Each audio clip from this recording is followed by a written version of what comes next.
test, test. Check, check. Can you turn it off?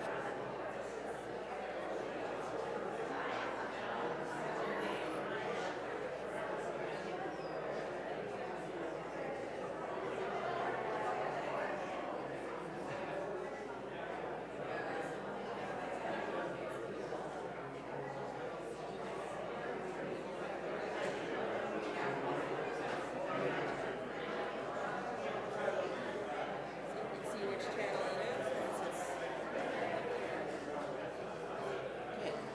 So you can see like which one is getting the noise. The battery died. What? The batteries were no good. Oh no. Let's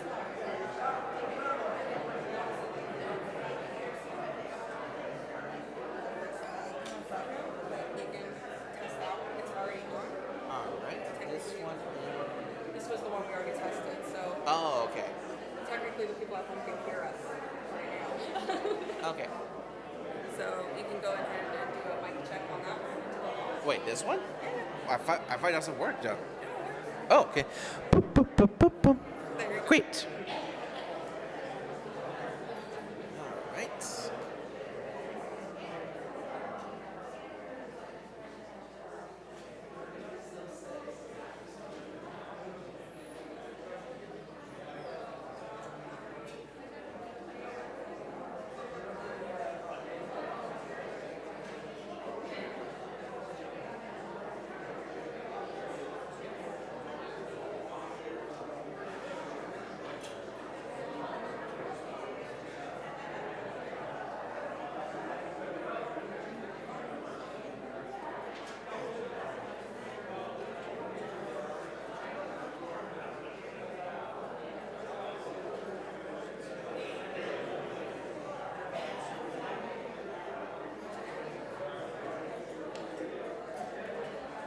Test, test, test, test.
Good morning, everyone.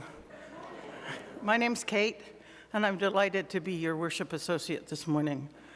As you may have noticed by now, Jen Berntsen, our music director, is not with us today as she is ill. So there will be some changes in the order of service. Not too many, but Fusion will not be singing the anthem, Sing Me to Heaven. We found this out yesterday afternoon and gathered a wonderful team. So thanks to Pat McDonald at the piano, to Pat and Ann who've brought Fusion together to sing Let There Be Peace on Earth. And we look for all the singers in our congregation to ensure that we do have music today. We ask for your understanding as we do our best to fill this gap. It takes a village. We acknowledge that our FirstU campus is located on traditional, unsurrendered, and unceded Algonquin Anishinaabe territory, and that the work of reconciliation is the responsibility of our congregation and of all Canadians. Our goal is to educate ourselves and all who have ears to hear, to be of service to those who are at risk, and to advocate for justice. Let us begin by singing our opening hymn, Here We Have Gathered, which is number 360 in the gray hymnal, and Fusion will arrive to help us out.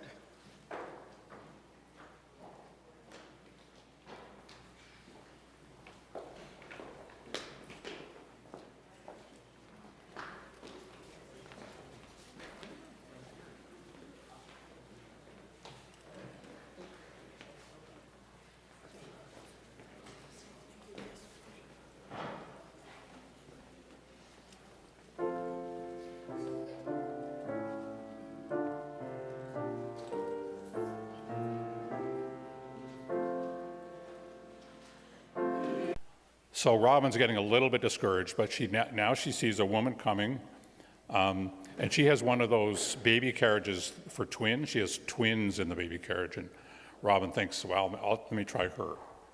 So she says, "Excuse me, do you need a baby?" And the woman says, "No, I'm tired. I have 2 babies, and that's enough for me." And she goes off down the street, and 17 people selling those squishy plastic baby toys run after her down the street. So Robin is getting more discouraged. She sees across the road there's a man sitting on his front lawn all by himself in a lawn chair. And she goes over and she says, "Excuse me, Mr. Man, do you need a baby?" And the man says, "Will it wash my car?" Says, "If you can help me with this." "No." "Will it rake the leaves?" "No." "Will it shovel the driveway?" "No." And Robbins decides that he doesn't, and he said, "Well, then I don't need any baby." And Robin leaves him alone, and he stays there alone, and nobody comes to see him. So Robin is pretty sad now and pretty discouraged. She sits down by the side of the road, and all of a sudden, a great big dump truck comes rolling down the road and screeches to a halt. And the man driving the dump truck looks out and he says, "What do you have there, little girl?" And the baby goes, "Murmle, murmle, murmle."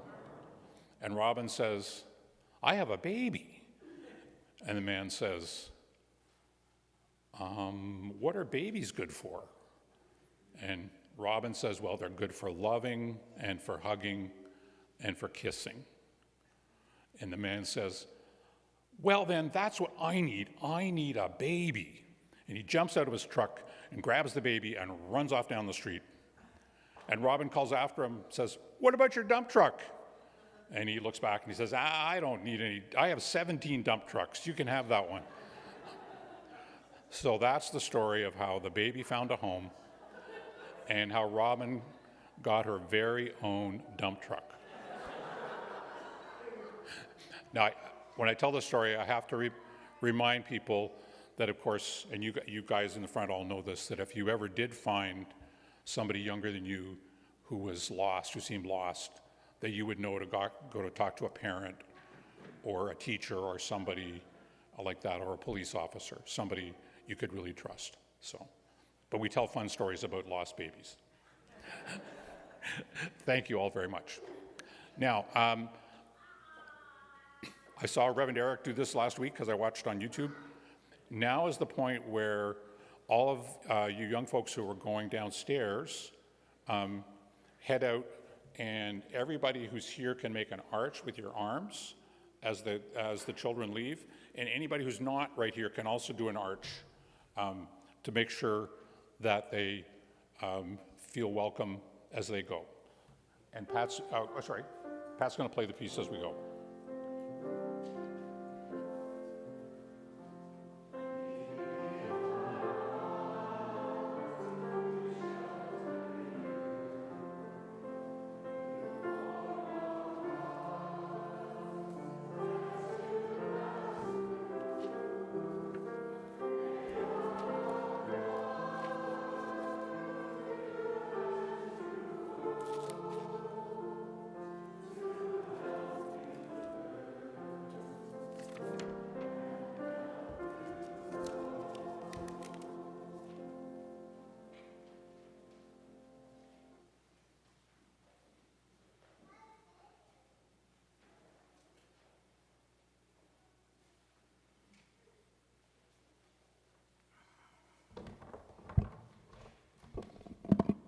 Thank you very much, George, for that wonderful story, and Pat.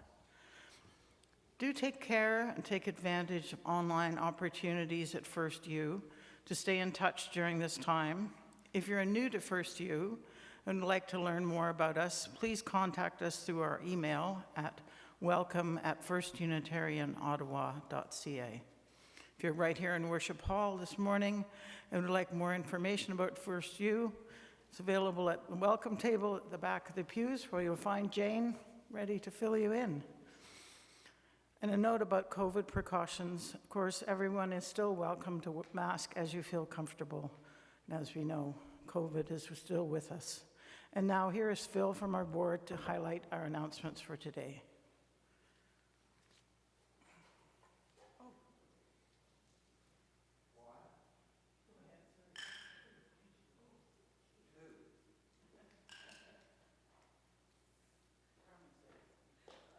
Yes, of course.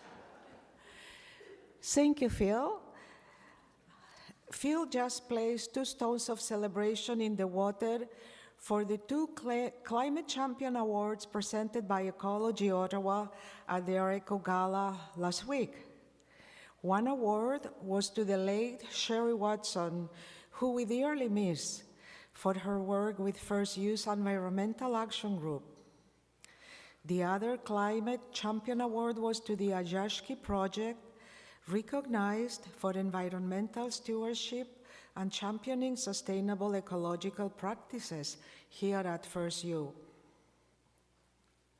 In accepting the award, facilitator Kayoki White Dog used the analogy of grass dancers at a powwow, flattening the grass for future dancers and ceremonies. Just like we all need to think ahead of the future work in climate change and food security challenges. We congratulate all Ajashki volunteers and participants for their award. Now the second announcement is from the pledge team. A quick reminder, a pledge this fall is a promise to contribute in 2024. While we are grateful for your gifts in 2023, you do not need to have the money in your hand or pocket when you make your pledge. We thank you for your pledges of support for 2024. Announcement number 3. This week, the board received a disheartening email from someone new who joined one of FirstU's groups and reported feeling left out by some in the group, apparently because of how the newcomer self-identifies. The details are unimportant. What counts is that in a follow-up conversation with the newcomer, The board confirmed that the person's feelings were genuine. The board wishes to remind everyone that welcoming newcomers and dismantling barriers to full inclusion is a challenge we each need to remember 7 days a week, whether in this building or not, whether we are wearing our FirstU name tag or not. Let's remember that all of us are part of a Unitarian congregation, endeavoring to live our Unitarian principles. And now here is a message from Carol Card about next Saturday's big annual community fundraiser, the Fall Fair.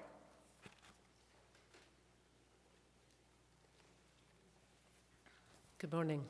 I'm Carol Card, the Fall Fair Director. Do you remember Transformer toys that can change from a robot into a dinosaur or an airplane? Well, this is the magical week here where our congregational spaces, pretty much the whole building, will transform into a giant marketplace for next Saturday's big Fall Fair sale. Now, I see many Fall Fair volunteers out here.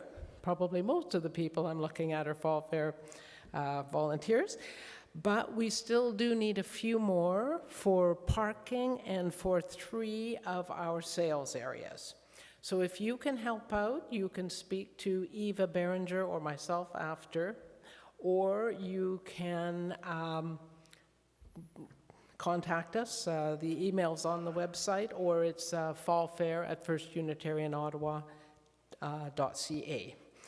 And check the website for more details on donations, which you can bring in as of tomorrow. And work will be going on here all week, and hope to see you Saturday. Thank you.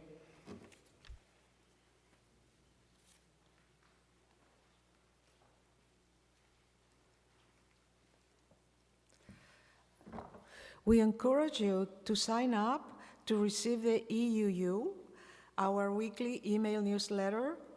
Check our Facebook page and our webpage for notices and updates. Our calendar is as full as ever, albeit much of it online. This morning, each of us is welcome. We, of any heritage or faith, whatever our burdens, of any culture or race, of any gender or orientation, in anybody, all that we are, today we are all part of this spiritual community. Thank you.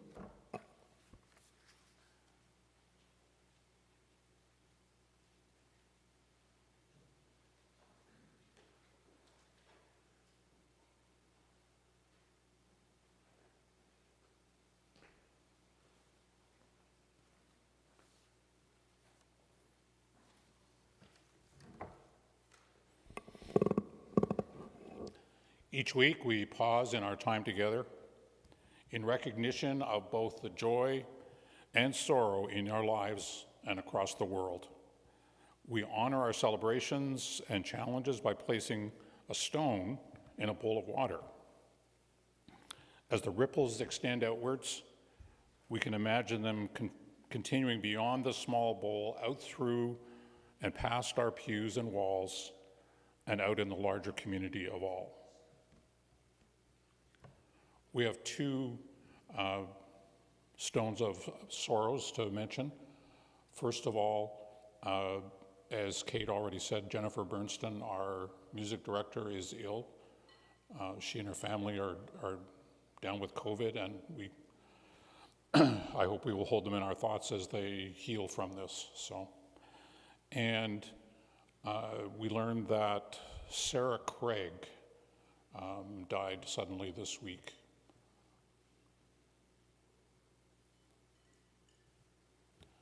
Now, you may have joys and sorrows in your own life, and now is the time to come forward and honor those joys and sorrows by placing a stone in the bowl of water. And this is in recognition that the ones that are not spoken are just as important as the ones we do speak of. So please come forward now.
I understand we don't have any carrying cards today, is that right?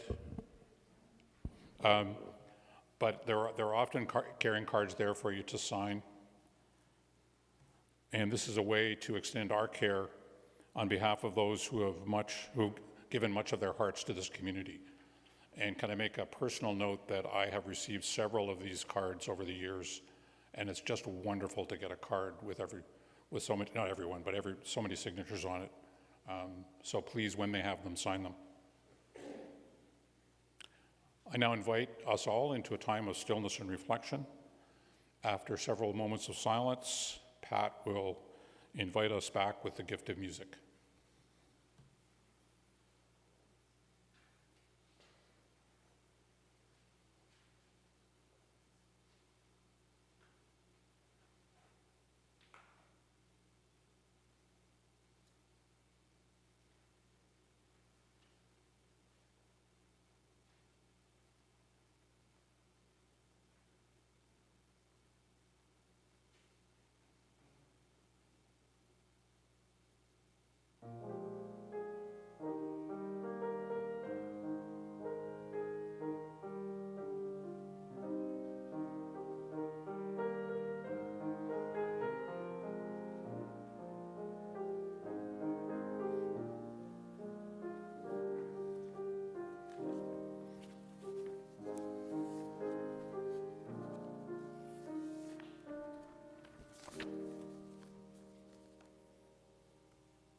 I take a moment here to honor the sacrifice of those who served and are serving in the Canadian Armed Forces.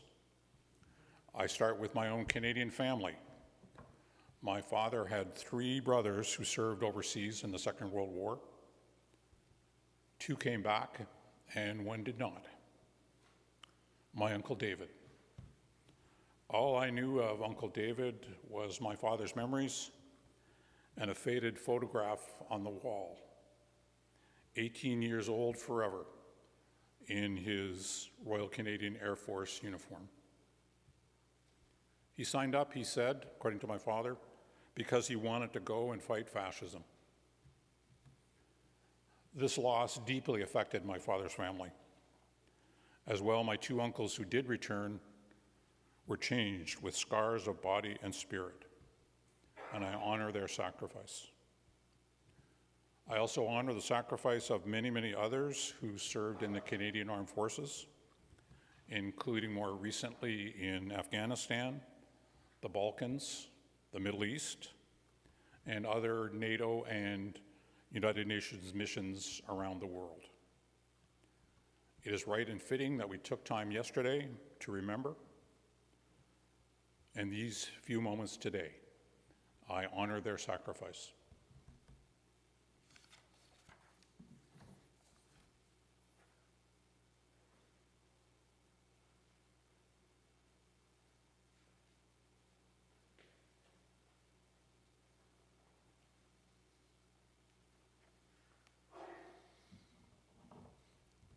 Now I have a few more words of introduction for George, who many of you know. Reverend George Buchanan is a lifelong Unitarian Universalist. He's Canadian, as he mentioned, born here in Ottawa, his childhood and teenage years growing up in the Montreal suburbs. George and his family were active in the Lakeshore congregation on Montreal Island in the 1950s and 1960s. In 1978, George moved back to the Ottawa area with his family to pursue his high-tech career. George, his wife Carrie, who's with us today, and their 2 children were active participants in this congregation for several decades. And on a personal note, during that time, I had the great privilege of working with George, particularly on the search committee for a minister of religious education when we hired Liz Benjamin a very long time ago, and in the process became friends of long standing. After decades of high technology work, George decided to become a Unitarian Universalist minister. In 2006, he finished his ministry training and was ordained into our ministry by this congregation. George then moved to the United States for 16 years, where he served in several Unitarian and Universalist ministries in Ohio and Western New York. George and Carrie are retired now and live in Perth, Ontario. They have 2 adult children and 3 grandchildren. Their children live in other cities, so most of the time George and Carrie relax at home with their books and papers. They also serve on the staff of one completely spoiled cat. George's ministry interests include congregational development, deep adaptation, and the wisdom of the indigenous nations of North America. I welcome Reverend George Buchanan.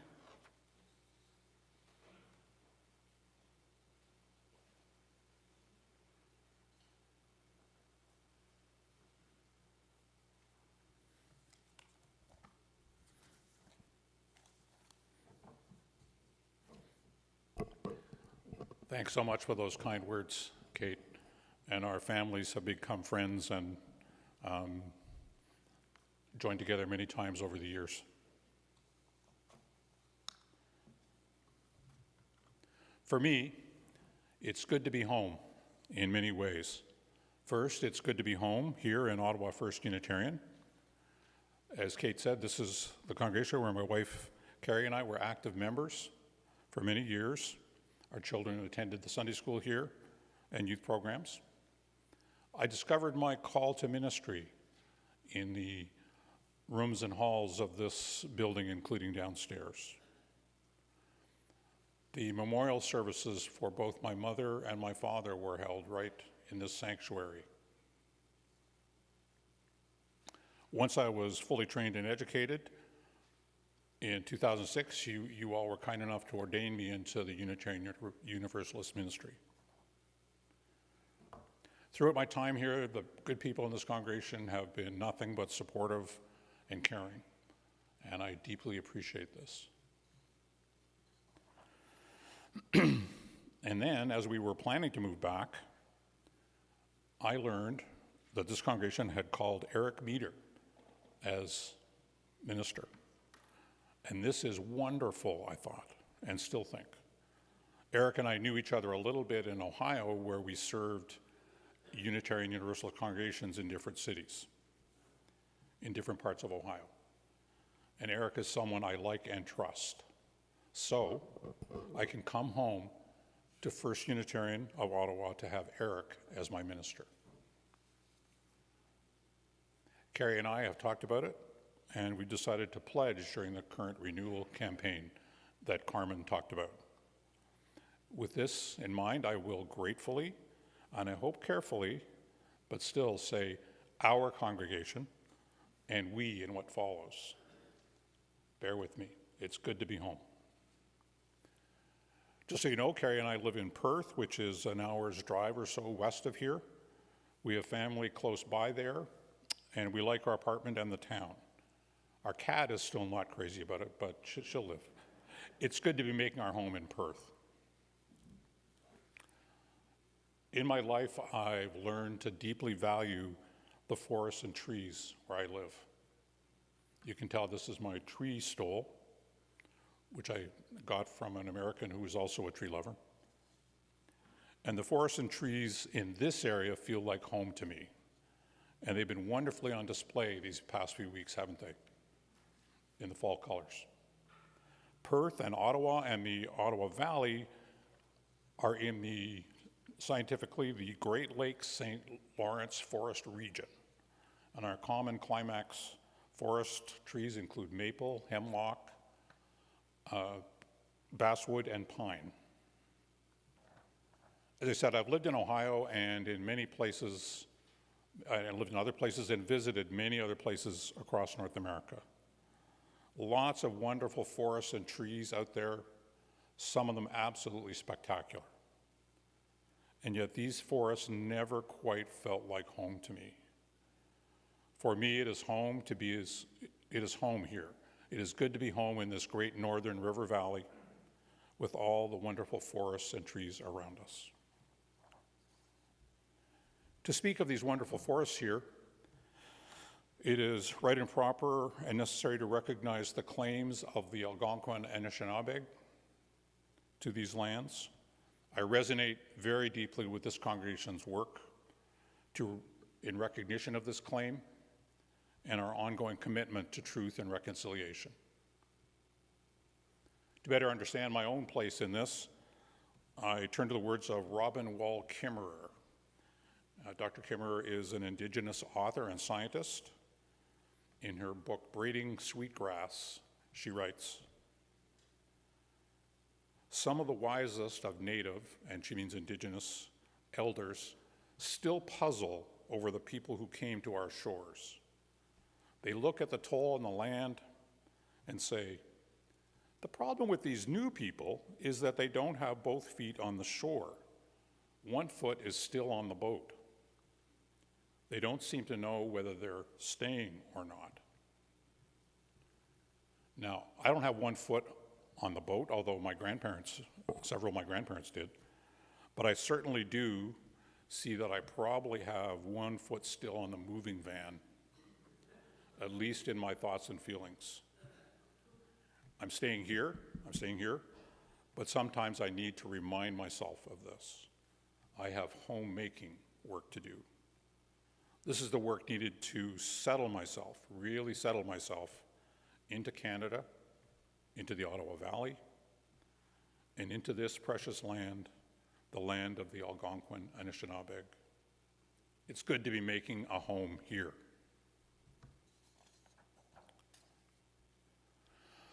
I spoke about our commitment to truth and reconciliation, and we as a congregation have strong plans to realize this and other visions for a better world. However, at times these visions can seem very abstract and far away. You may at this time be feeling down or grieving a loss or feeling unsure about the direction of your life. I know this has been true at times for me, and I appreciate the support I get at such times. If you need this kind of gentle support, I hope and pray you'll find at least some of that here. I heard of a UU congregation, and I don't remember where, who made this very simple commitment. You will be cared for, and you will care for others. By care for others, they mean to include care for the wider community beyond the congregational walls and the planet, as well as care for other people in the congregation. So it's good to have a congregational home where we care for others and where we find caring hearts around us when we're feeling down.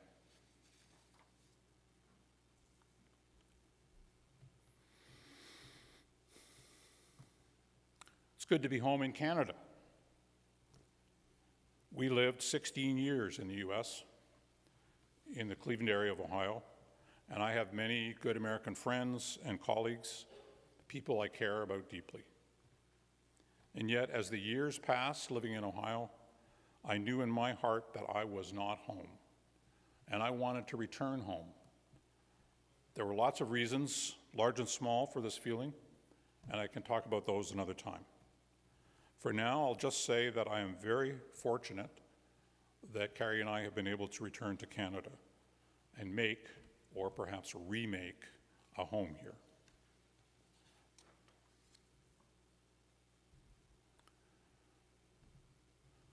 These days of remembrance remind us that great sacrifices have been made to protect our Canadian freedoms. I also believe that the Canada we dream of, the Canada we envision, is a place not only of freedom, but of peace and justice for all. Recent events remind me starkly of our failures in this regard. The Canada of peace and justice I want does not have schools with unmarked graves for children. We've been away, and so I'm still not used to this. Maybe you folks more are, but I just, never again will that happen.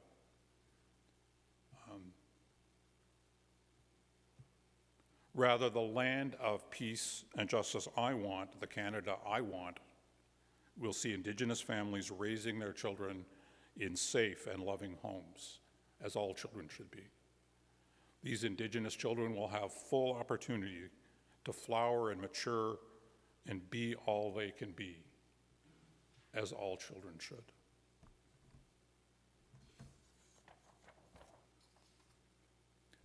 With this in mind, I make two commitments to this First Unitarian congregation. First, I stand in support of the ministry of Reverend Eric Meter. I want Eric to be my minister.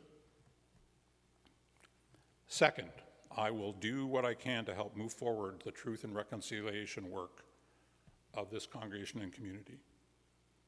The path to the peaceful and just Canada we want and the congregation we want takes us straight through and further into this work.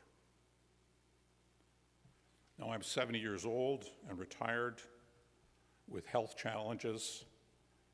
I don't know if you all heard my knee crack when I tried to sit on that bench over there, but therefore my contribution must necessarily be limited. That said, it will be good to work in whatever small way I can to make our congregational home better.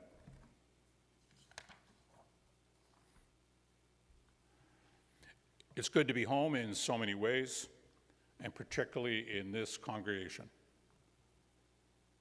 I hope and pray this congregation will continue to be a place where we comfort and support one another, a place where our vision of peace and justice fills our hearts, and a place where we work together with those among us and around us to fulfill this vision.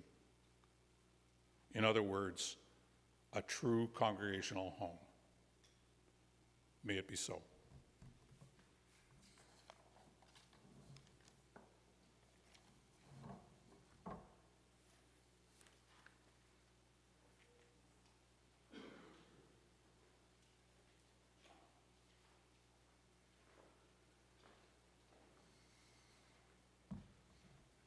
Thank you very much, George, for your wise words, helping us reflect on the value of home as our fusion choir and a guest singer arrive on stage here to sing "Let There Be Peace on Earth." Let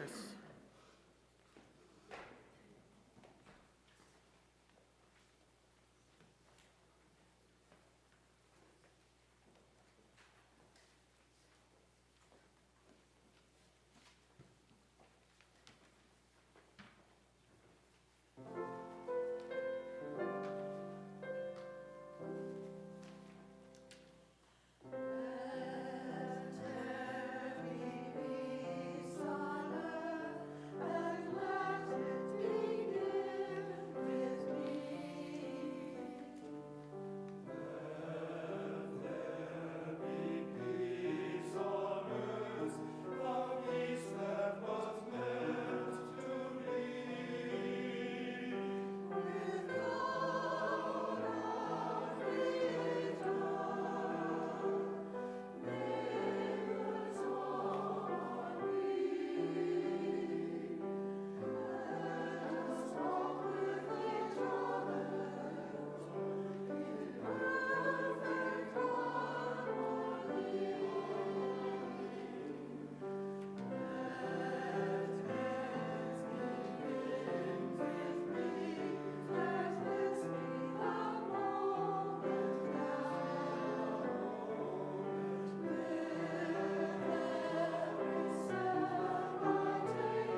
This congregation has a long history of care, vitality, and bringing people together to move the arc of justice forward.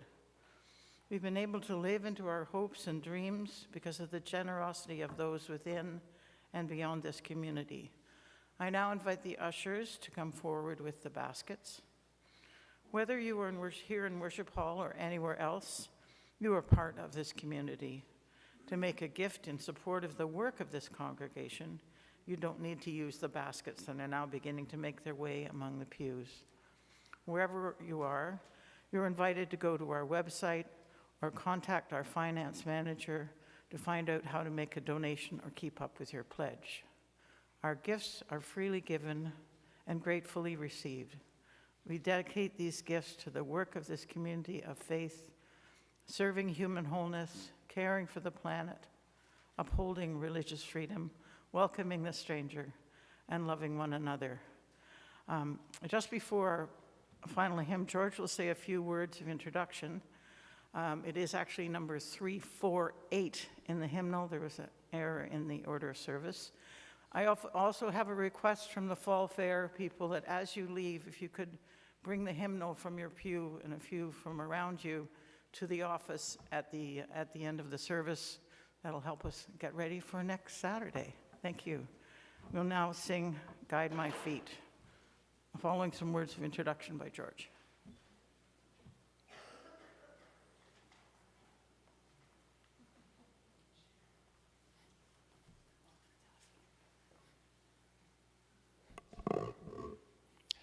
As Kate said, this is 348 in our hymnal. Guide My Feet, I chose this because I like it. I like the feelings that it evokes and the words that it has for coming together at the end of a service. It is also important to remember that this comes out of the African American spiritual tradition, and this was cultivated and founded by people during the Reconstruction and Jim Crow eras after the American Civil War. So these were people who were struggling to make their way. These were African American folks who were struggling to make their way forward through the barriers imposed by Jim Crow and Reconstruction. And I think the important element to this is that they were working in community. They were striving to have a community that worked on finding freedom and realizing their visions. So I would invite you to put your hearts into this one and sing for our community. Bring it forward. Please rise in body or in spirit as you are able.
chalice, then I do Spirit of Life.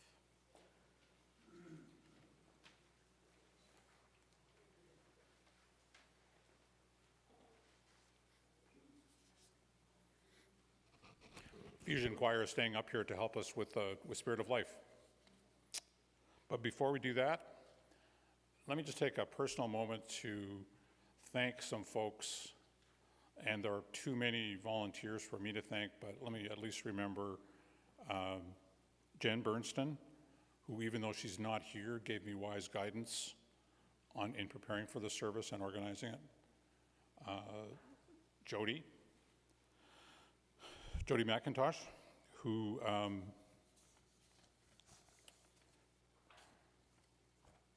gave me guidance on how to tell stories and how things work here and how the children leave. And finally, to my friend Kate, who did an enormous amount of work and then rework and then work again to bring you the service that we've enjoyed today. So thank you, Kate. We extinguish our chalice, and to do that, let's hear these words. Would you like to be our chalice extinguisher? It's all right, don't worry.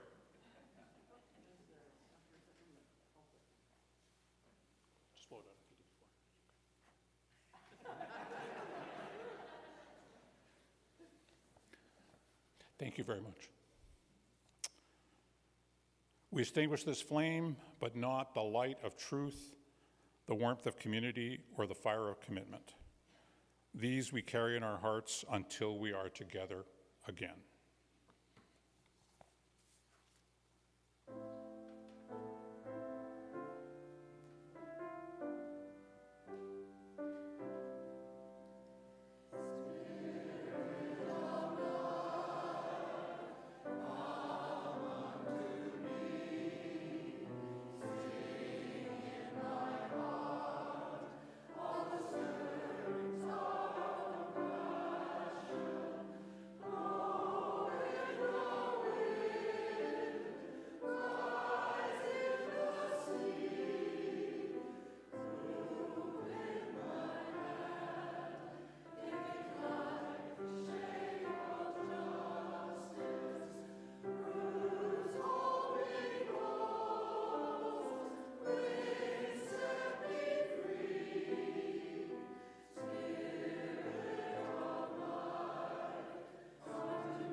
Please be seated, everyone.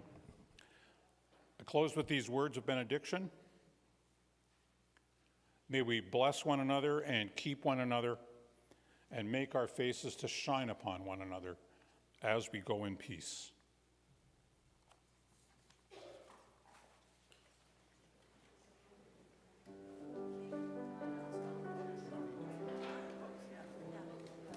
Hello, everybody.